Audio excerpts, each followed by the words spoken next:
Welcome to the deep dive. Today we're going deep into some fascinating writings from the Baha'i faith. Think of it as like their blueprint for a new world order. But before anyone jumps to conclusions, I've got an expert here to help us unpack it all. Happy to be here. And yeah, world order, that term can be a bit loaded, Yeah. But I think you'll find the Baha'i perspective quite refreshing. It's less about control and more about evolution. Yeah. Like a response to the shortcomings of our current systems. Okay, now that piqued my curiosity. So what's the problem with the way things are now according to the Baha'i faith? Well, they point to the decline of traditional institutions, both religious and secular. In the face of modern challenges, we're seeing the weakening of religious authority, the rise of materialism, and conflicts fueled by nationalism. It's like the old ways of organizing ourselves just aren't cutting it anymore. Yeah, I can definitely see that. The world feels pretty chaotic these days. But how does the Baha'i faith propose to fix it? They're not suggesting we all join one giant mega government, are they? No, not quite. Yeah. Their solution is something called the Baha'i administrative order, a system they believe is divinely ordained to guide humanity toward unity and peace. It's built on principles of consultation, justice, and the equality of all people. Divinely ordained, huh? That sounds pretty different from the democracies and republics we're used to. How does that even work, like in practice? It's actually quite intricate, but the core idea is to have a system of elected councils at local, national, and international levels. These councils are called houses of justice, and their decisions are guided by the Baha'i teachings. There's also the concept of guardianship, which ensures the integrity and continuity of the faith's interpretation. So no dictators or presidents, just councils making decisions based on spiritual principles. To be honest, that sounds a bit idealistic, especially given the state of the world right now. I can understand that skepticism. Yeah. But the Baha'i faith argues that humanity is at a turning point. Yeah. We're realizing our interconnectedness and the need for global solutions to global problems. Their system is designed to facilitate that transition to a more unified world. Okay. And this is a collection of writings by Shoghi Effendi. Yes. Who was the guardian of the Baha'i faith for a good chunk of the 20th century, I think. 1921 to 1957. Yeah, exactly. 36 years. Wow, that's a long time. Pretty significant period of time.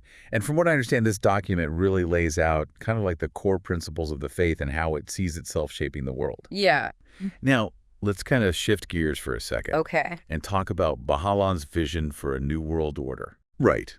It's a concept that always generates a lot of discussion, I think, in different circles. It's a bold idea. Yeah. Revolutionary, for sure. But it's important to understand, and maybe you can clarify this for us, but from what I understand, Baha'u'llah's vision is not about one nation dominating others or imposing a single ideology. Correct. Right? It's more about recognizing this sort of fundamental oneness of humanity. Exactly. And creating a system that reflects that unity. Exactly. But how would such an order actually function in the real world? Okay. I mean, it seems incredibly complex to actually unify all nations under a single system. How would you even begin to do something like that? Think about it like the formation of the United States. Oh. You have individual states, each with their own identity, their own interests, right? Yeah.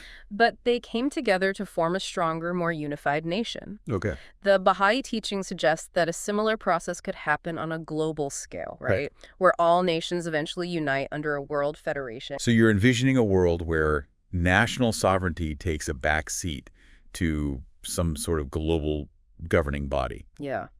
In a sense, yeah. Okay. The writings actually mention a world parliament, an international executive branch, a court of justice, and even an international police force. Wow.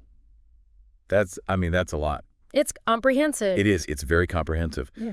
But it's admittedly still in its kind of conceptual stages, right? I mean, absolutely. It's an idea, it's a blueprint, but how do you actually get there? Right.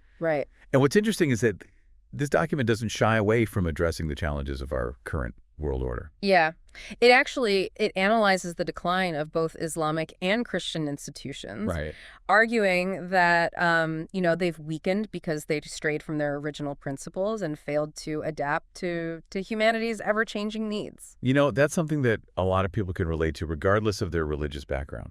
Right. I mean, we see this all the time, right? That these institutions, they're struggling to keep up with the rapid changes in our modern world. Yeah. The text points to specific examples of these challenges. Like what?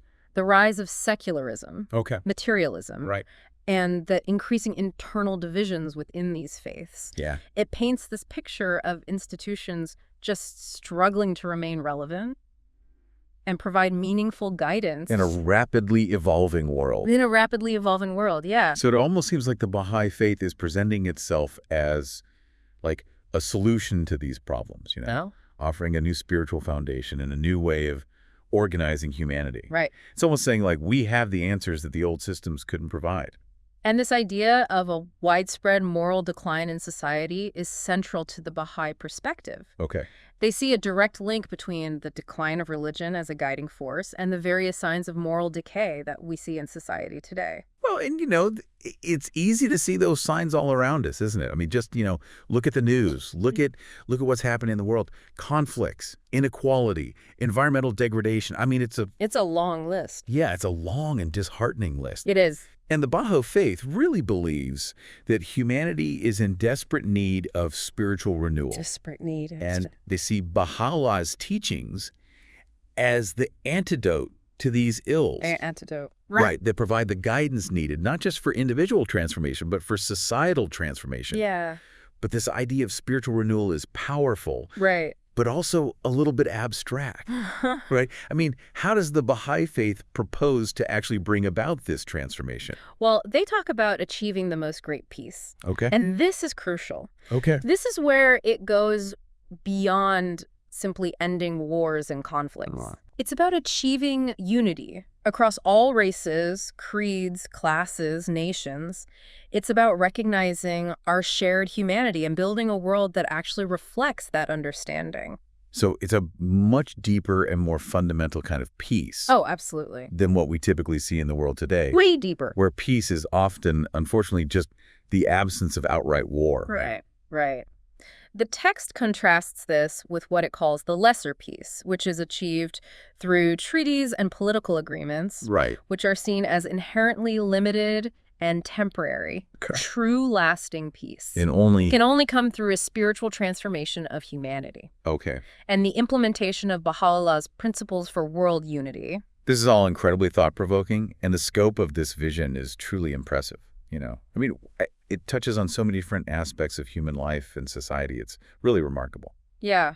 I mean, it makes you wonder, right? It makes you wonder, is this actually achievable? Is Oh, a yeah. world unified on a spiritual level? Is that actually possible? That is the question, isn't it? I mean, Sometimes. that's the question we all grapple with, Yeah. I think, on some level. Yeah. But that's something we'll have to explore further in our next segment. Let's do it. So be sure to join us then as we continue to delve into this really fascinating topic. The Baha'i faith and its vision for a new world order, I mean, is such a profound transformation even possible, given the state of the world today? Yeah. That's the core question. And Shoghi Effendi doesn't shy away from the enormity of the challenges facing us. Right. I mean, he describes the current state of humanity as being caught between, like, the pangs of death and birth, Okay. suggesting a period of immense upheaval and transformation. That's a powerful image. It is. It really is. I mean, Right. it captures that feeling that old systems are crumbling, Uh-huh. but it's unclear what will replace them, right? Yeah. It's a time of both uncertainty and possibility. Yeah, absolutely. What would you say? He draws a parallel to the decline of Islamic and Christian institutions, arguing that, their weakening stems from a departure from their original principles Right. and a failure to adapt to the evolving needs of humanity. It's interesting that he examines both Islam and Christianity, Uh-huh. right? It's not just, he's not singling out any one faith. No. He's offering a balanced critique here, He is. highlighting the challenges faced by both faiths, Exactly. instead pointing to a more universal pattern that we see. Right. He even delves into the decline of Islamic institutions under the Ottoman Empire, Okay. offering a historical perspective on how once powerful systems can falter. Right. And within that historical context, he kind of paints a vivid picture of the persecution faced by Baha'is under Ottoman rule, He does, yeah. doesn't he? And he goes so far as to connect this persecution to the eventual downfall of the Ottoman Empire itself, Wow. viewing it as a form of divine judgment. Okay. It's a bold statement, It is a bold statement. demonstrating the depth of his conviction. So it seems like he doesn't hold back in his analysis. He does not. But his critique goes beyond just the decline of these institutions, Yeah. right? He also addresses a more general sense of moral decay within society. Yes. He's quite critical of what he sees as a widespread decline in morality, Okay. linking it directly to the diminishing influence of religion in people's lives. Okay. And he actually lists a number of what he considers to be signs of this moral decay. He does, yeah. What are some of those? So we've got religious intolerance, Okay. racial animosity, unchecked selfishness, Okay. the pursuit of material wealth above all else, Right. the breakdown of the family structure. Yeah. He paints a rather bleak picture Yeah. of a world losing its moral compass. It's striking how relevant some of these observations remain today. It is. Even though he was writing decades ago, Yeah. I mean, it speaks to the enduring nature of these moral challenges that humanity continues to grapple with. Absolutely. It's a testament to the foresight of his analysis. Yeah. He also critiques specific ideologies like communism and materialism, seeing them as contributing to this moral decline. So his view seems to be that without a strong spiritual foundation, society begins to unravel. Correct. And it's in this context that he presents the Baha'i faith and its vision for a world order as a potential solution. Exactly, yeah. Right. He's essentially saying this is the path to healing, Okay. both for individuals and for humanity as a whole. Right. It's a bold claim, but one that arises from a deep concern for the state of the world Okay. and a belief in the power of spiritual principles to guide us towards a better future. His message is certainly powerful, but how does he envision this world order actually coming about? Okay. I mean, does he offer any concrete steps, or is it more about just kind of a shift in consciousness? He places a great deal of emphasis on recognizing the oneness of humanity. Okay. So it's not about creating a single homogenous culture, Right. but rather about understanding the interconnectedness of all people and nations, Okay. embracing unity and diversity. So it's about finding that balance, right? Yes. Between unity and diversity, Huh. recognizing our shared humanity, Yeah. while also celebrating our unique differences. Precisely. He uses this beautiful analogy Yeah. of a garden with different flowers, right? Okay. The beauty of the garden lies in the diversity of its blooms, Uh-huh. but they are all nourished by the same source, drawing life from the same soil. That's a lovely analogy. It is. It really speaks to that idea of finding harmony in our differences, Yeah, But he also talks about the need for a world federal system, right? he does. A system of global governance that's capable of addressing these challenges that transcend national borders. Right, yeah. He envisions a world government with the authority to address global challenges. Okay. So things like conflict, poverty, and environmental degradation Right. to maintain peace and ensure justice on a global scale. So what would that look like? I mean, practically. So this system would include a world parliament, Okay. an international executive body, Okay. a court of justice, and even an international police force. It's a bold vision, but is it truly realistic? I mean, the world often feels further than ever from this kind of global unity. It's undoubtedly a challenging goal. Yeah. But he argues that the world is already moving in this direction, albeit slowly and with much turmoil. Really? What leads him to that conclusion? Well, he points to the increasing interconnectedness of the world through technology, communication, and trade. Okay. These developments, while often disruptive, Yeah. are laying the groundwork for a more unified world. So he sees these trends, however chaotic they may seem, as ultimately contributing to a greater good. Yes. It's a long-term process, a gradual evolution toward a more unified global society. He uses an interesting comparison to explain this process. He does, yeah. He compares it to the stages of human development, right? Okay. The journey from infancy to adulthood, Okay. just as a child goes through various stages of growth, Right. each with its own challenges and triumphs. So, too, is humanity undergoing a similar process of maturation. So we're currently in like a turbulent adolescent phase. Right. Struggling to find our way, but ultimately moving toward a more mature and unified state of being. Exactly. Yeah. Yeah. He sees the crises we face as birth pangs of a new world order. Okay. Painful, but necessary for the emergence of something better. It's a hopeful perspective. It is. It really is. Viewing these challenges not as insurmountable obstacles, but as growing pains on the path to a brighter future. Yeah. I like that. I'm still curious about the practicalities of this world federal system. Okay. Would it involve nations relinquishing some degree of their sovereignty? Well, he acknowledges that such a shift would require a fundamental rethinking of governance. Right. He uses the example of the United States, Yeah. where individual states came together to form a more unified nation Right. while retaining certain aspects of their individual identities. So he sees a similar process happening on a global scale, where nations would pool their sovereignty to address shared challenges, Exactly. but while retaining their unique cultural identities. Precisely. He argues that just as the American states retained their individual identities while also becoming part of a larger whole, Right. nations could similarly come together to form a global federation without losing their distinct cultures and characteristics. It's a compelling idea, It is.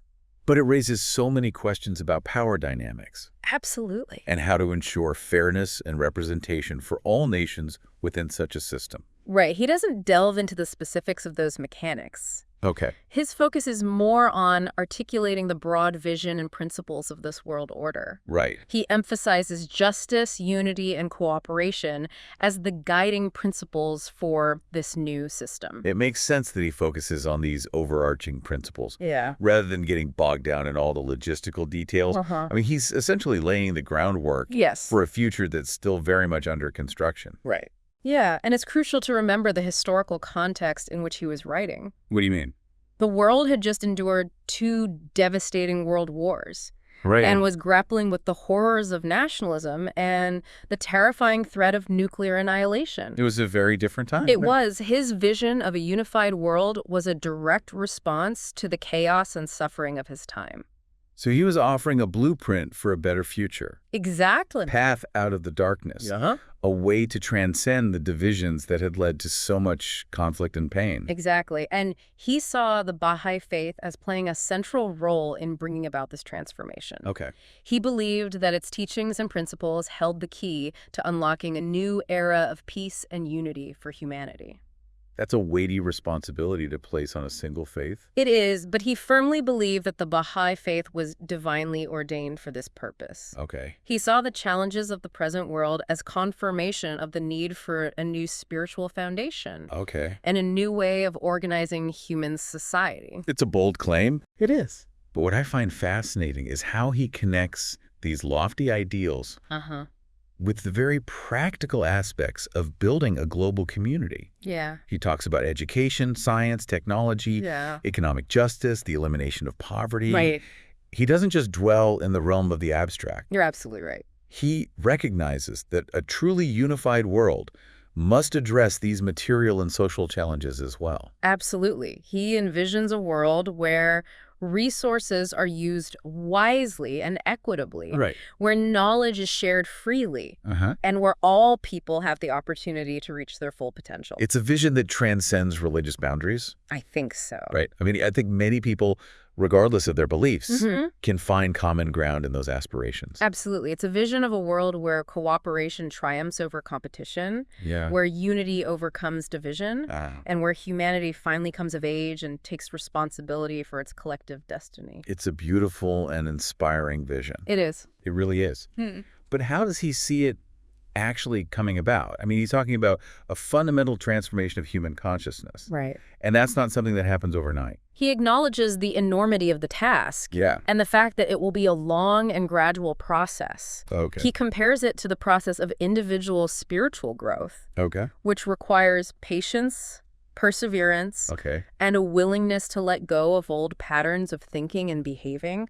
So he sees it as a process of both individual and collective transformation. Exactly. He believed that individuals must first embrace the principles of unity and justice in their own lives Okay. before they can contribute to building a more unified world. Okay. He stresses the importance of education, service to others, Okay. and living a life of integrity and compassion. Those are values that resonate across cultures and traditions. Right. Right. I mean, it's not just about adhering to a specific religion. Yeah. It's about cultivating qualities that make us better human beings. That's a key point. Yeah. He sees the Baha'i faith as a catalyst for this transformation. Okay. But he also recognizes that it's a process that involves all of humanity. So it's not about converting everyone to the Baha'i faith. Yeah. It's about promoting a wider shift in consciousness that transcends religious boundaries. Precisely. He believed that the Baha'i teachings would eventually become universally accepted. Oh. But he also emphasized the importance of interfaith dialogue and cooperation. Right. He saw the various religions as different paths leading to the same summit. It's interesting that he talks about the eventual triumph of the Baha'i faith while also promoting interfaith harmony. Yes. It's a nuanced perspective It is. that acknowledges both the distinctiveness of the Baha'i teachings Yeah. and the common ground shared by different faith traditions. It reflects the Baha'i belief in the progressive nature of revelation. Okay. They see Baha'u'llah's teachings as building upon the foundations laid by previous prophets, not replacing them. So they see a continuity between the different religious traditions. Yeah. Like a thread of wisdom woven throughout human history. Yes. They believe that each religion has played a vital role in the evolution of human consciousness. Yeah. They see Baha'u'llah's teachings as the latest chapter in this ongoing story, but not the final one. It's a fascinating perspective. It is. That suggests even as the world changes and new challenges arise, Yeah. there's a deeper spiritual thread connecting humanity across time and cultures. That's beautifully put, and it speaks to the core message of Shoghi Effendi's writings. What is that? He was calling for a fundamental shift in how we understand ourselves, our relationship to each other, and our place in the universe. Okay. He believed that only by embracing the principle of unity, both spiritually and practically, could we hope to create a world worthy of our highest aspirations. It's a powerful and challenging vision. It is. It really does leave us with much to contemplate about our own roles in this unfolding story of humanity. Yeah. It really does. It's not just, theoretical musings, right? Yeah. It's a call to action. It is. Right. A challenge to look inward, look outward, and consider our role in creating a better world. Exactly. He leaves us with a question. What can we do as individuals to contribute to this vision of a unified and peaceful world? Yeah, it's easy to feel overwhelmed. Oh, yeah. By the scale of the problems. Oh, absolutely. He's outlined, right? I mean, wars, poverty, injustice, climate change. It's a lot. I mean, it feels like we're facing this onslaught of challenges. It feels that way, yeah. I mean, where do we even begin? Right. Well, he reminds us that even small acts of kindness, compassion, and service can create a ripple effect. Okay. Change begins with each of us choosing to live by the principles of unity and justice in our own lives, in our interactions with others, in the choices we make each day. So it's not about waiting for some grand political solution or like a sweeping societal shift. No. It's about cultivating personal transformation as a catalyst for broader change. Exactly. Right. He believed that lasting change must come from the ground up, from individuals embracing a new way of thinking and being, and then working together to build a better world. That's an empowering thought. It is. It really is. Yeah. It means that we're not powerless in the face of these global challenges, right? Right. We can each choose to be a part of the solution,